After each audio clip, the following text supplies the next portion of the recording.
અલગ અલગ વિસ્તારમાંથી પ્રોહિબિશનના કેસો શોધી કાઢતી વડોદરા શહેર પીસીબી.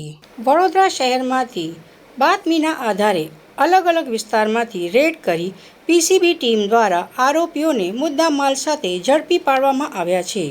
પાણીગેટ જૂના પોલીસ સ્ટેશન પાસે શીતળા માતાની ગલીમાં રહેતી વિજેતાબેન મનોજભાઈ કહાર નામની મહિલા મોપેડ નંબર GJ06QF0055માં દારૂ ભરી પોતાના ઘરે આવનાર છે.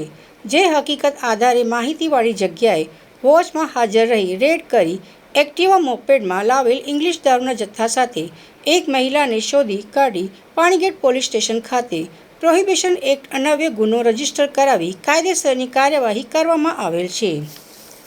અન્ય કેસમાં દશરથ ગામ ઇન્દિરાનગર નવદુર્ગા સોસાયટીમાં રહેતો કલ્પેશભાઈ બારિયા નામનો ઈસમ નવદુર્ગા સોસાયટીના મકાન નંબર 9માં ઇંગ્લિશ દારૂનો જથ્થો રાખી છૂટક વેચાણ કરે છે. જે હકીકત આધારે માહિતીવાળી જગ્યાએ રેડ કરી ઇંગ્લિશ દારૂના જથ્થા સાથે એક ઈસમને ઝડપી પાડી છાણી પોલીસે કાયદેસરની કાર્યવાહી હાથ ધરી છે. બંને કેસોમાં અંદાજે 65,420નો મુદ્દામાલ કબજે કરેલ છે.